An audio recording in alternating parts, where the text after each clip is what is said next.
Bonjour les amis, ici Serge 1965, étudiant de la Bible qui vous invite à partager le fruit de mes études. Aujourd'hui, le thème, c'est les pièges de l'ennemi. Et nous allons voir que l'ennemi n'est pas à court de ruses pour faire tomber autant les incrédules que les croyants eux-mêmes. Et avant de commencer, je vous invite à faire avec moi baisser nos cœurs en prière devant le Seigneur. Père éternel, c'est avec une grande joie que nous nous soumettons à ton entière disposition afin que l'Esprit nous enseigne, Seigneur, ce que l'Église doit apprendre aujourd'hui. Aide-nous, Seigneur, par le plein conseil des 66 livres écrits sur une période de 1500 ans, à comprendre les tactiques et les ruses de l'ennemi afin que nous puissions les dévier, Seigneur, les éviter et nous réfugier en toi, en ta puissance et que nous puissions t'apporter la gloire et l'honneur. Au nom de Jésus-Christ. Amen. Alors, soyez les bienvenus à ceux qui se joignent à nous, même à ceux qui se joignent à nous pour la première fois, afin de comprendre ce qu'est une étude biblique approfondie. Il suffit ici simplement de collectionner des versets concernant un thème bien précis, comme dans ce cas ici, les pièges de l'ennemi, les tactiques de l'ennemi. La Bible nous enseigne tous les pièges de l'ennemi au travers de toutes les Écritures, mais il y a assez de versets ici dans cette étude pour vous aider à déjouer les tactiques, les ruses de l'ennemi et mieux servir le Seigneur. On va commencer avec des avertissements de Dieu au sujet des méchants en Job, chapitre 34, versets 21 à 30, où il est écrit « Car Dieu voit la conduite de tous, il a les regards sur les pas de chacun, il n'y a ni ténèbres ni ombre de la mort où puissent se cacher ceux qui commettent l'iniquité. Dieu n'a pas besoin d'observer longtemps pour qu'un homme entre en jugement avec lui. Il brise les grands sans information et il met d'autres à leur place, car il connaît leurs œuvres, il les renverse de nuit et ils sont écrasés. Il les frappe comme des impies à la face de tous les regards. En se détournant de lui, en abandonnant toutes ses voies, ils ont fait monter à Dieu le cri du pauvre. Ils ont rendu attentifs au cri des malheureux. S'il donne le repos, qui répandra le trouble? Et s'il cache sa face, qui pourra le voir? Il traite à l'égal soit une nation, soit un homme, afin que l'impie ne domine plus et qu'il ne soit plus un piège pour le peuple. Comme on voit ici, l'ennemi lui-même est un piège pour tous les êtres créés à l'image de Dieu qu'il veut détruire. Et c'est pourquoi aussi Satan s'acharne sur Israël. Il projette en ce moment, avec l'aide de la Turquie et des autres nations, de faire devenir le peuple palestinien, d'avoir une déclaration d'indépendance du peuple palestinien, mais c'est au détriment du peuple palestinien, puisque la terre, comme on le sait, elle appartient à Dieu lui-même, qui a fait une alliance éternelle avec Abraham, Isaac et Jacob.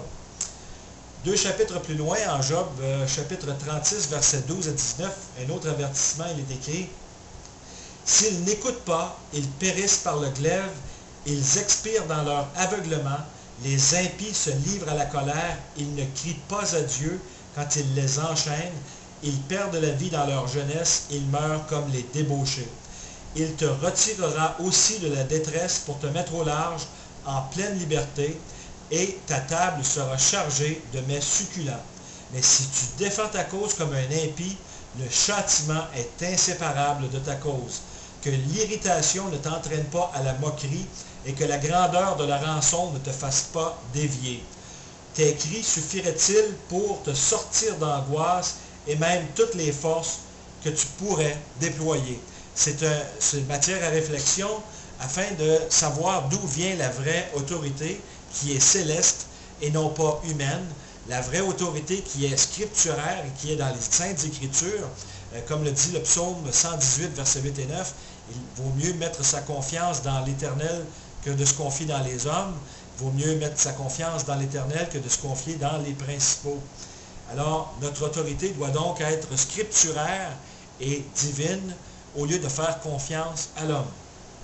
On enchaîne, on peut donc constater que le crime ne paiera pas dans toute la justice éternelle, à moins que ceux qui se perdent en ce moment se repentent et se tournent vers Dieu, bien sûr. En Hébreux 2, 14, il est écrit « Puis donc que les enfants ont eu part au sang et à la chair, lui aussi semblablement y a participé, afin que, par la mort, il rendit impuissant celui qui avait le pouvoir de la mort, c'est-à-dire le diable.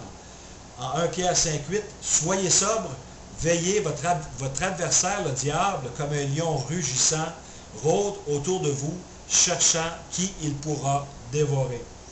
Jean 10,10, le voleur ne vient que pour voler, et tuer et détruire. Moi, je suis venu afin qu'elles aient la vie et qu'elle l'ait en abondance. Et le Seigneur, dans le même chapitre, nous dit qu'il est le bon berger, celui qui s'occupe bien de ses brebis, à l'instar du mauvais berger qui est venu pour s'accaparer des brebis, les voler, les tuer.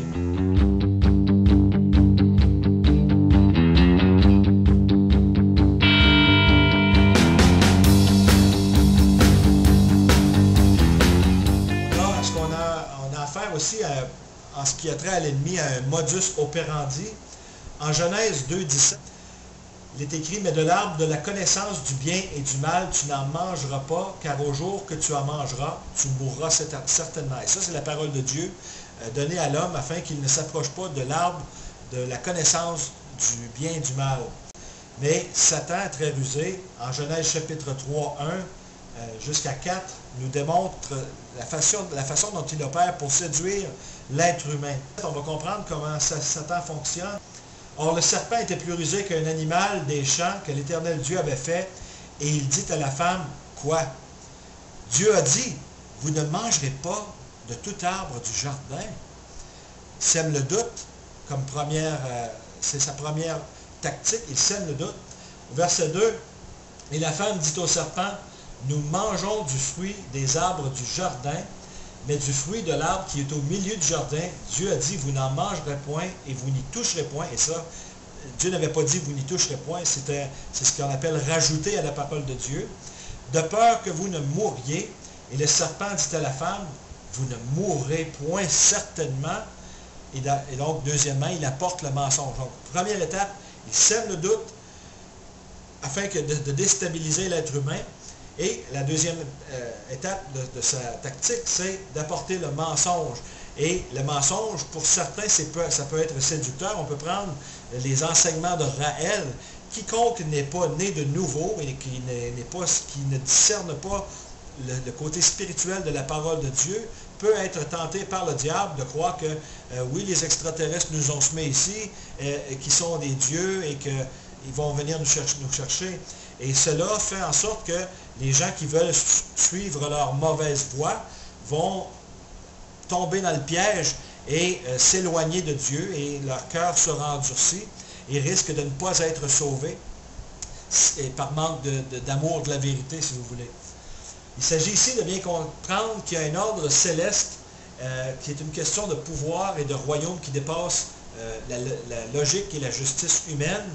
On le voit au livre de Job, où Job est l'exemple parfait de l'homme intègre, à l'image de Christ, du serviteur en souffrance, tout comme Christ, ne péchant pas de ses lèvres, comme Jésus n'a même pas ouvert la bouche en se faisant massacrer avant et sur la croix. Et Jésus qui s'en remettait à Dieu le Père, tout comme Job, dans son intégrité, se fiait au Tout-Puissant. Nous avons un autre passage en Job, chapitre 1, versets 6 à 12, où il est écrit, « Or les fils de Dieu vinrent un jour se présenter devant l'Éternel, et Satan vint aussi au milieu d'eux. » On va comprendre aussi au psaume 82 l'ordre céleste qu'il y a dans la cour céleste.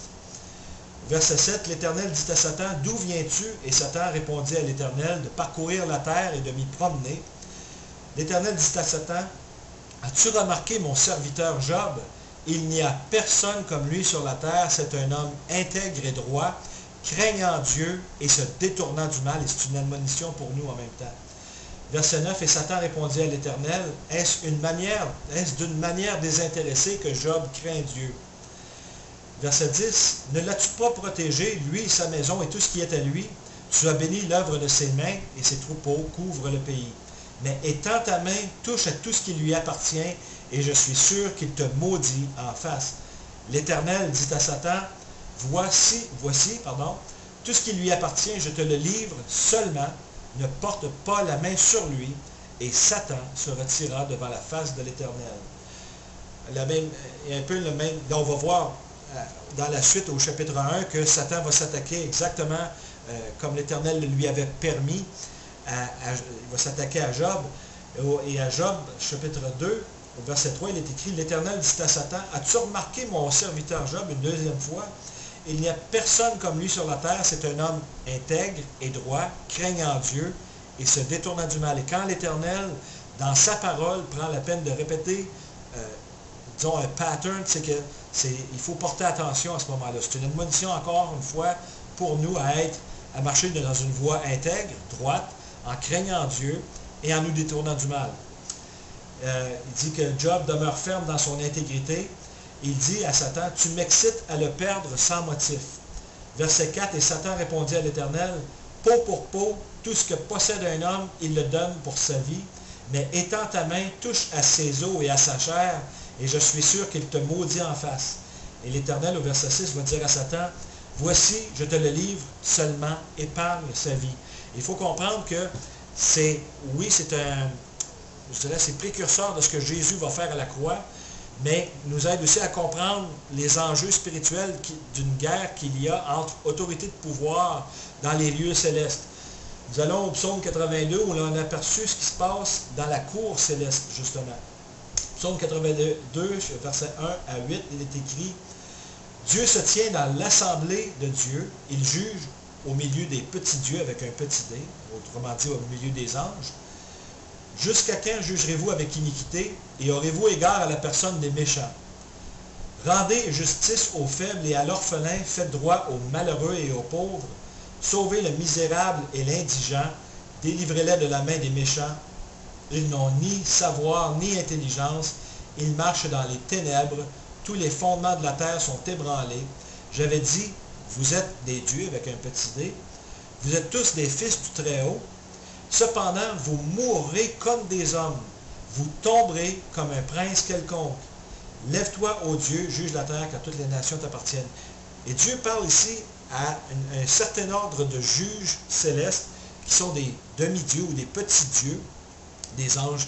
Il leur dit, vous mourrez comme des hommes. On a affaire ici aux anges déchus de la Genèse chapitre 6, versets 1 à 4. Et on verra un peu plus loin que la justice non rendue de ces êtres célestes sera transférée bientôt à des êtres humains que l'on appelle des saints. Nous qui sommes des saints, soit dit en passant, des saints qui sont saints de leur vivant et non pas alors qu'ils sont morts. On n'a qu'à penser au psaume 16.3. Tu as dit aux saints qui sont sur la terre et aux excellents, en eux sont toutes mes délices. Donc, autrement dit, il n'y a aucun conseil humain qui puisse décider après la mort d'une personne, même en déterrant ses os, que cette personne-là, malgré ses œuvres de son vivant, soit déterminée comme saint. Un saint, c'est quelqu'un qui donne sa vie à Dieu, qui consacre sa vie à Dieu et qui croit en Jésus-Christ. Automatiquement, quelqu'un qui est né de nouveau est un saint. Donc, il n'y a pas besoin de conseil humain comme nos amis catholiques romains le pensent. Quelqu'un qui croit en Jésus-Christ et qui a mis sa confiance en lui pour son salut est techniquement parlant un saint.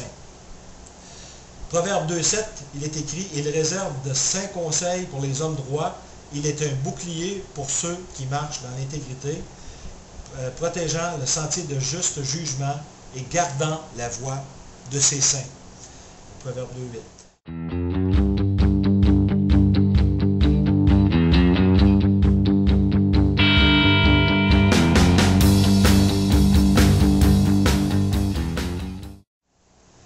On va voir que le modus operandi se poursuit. En Matthieu chapitre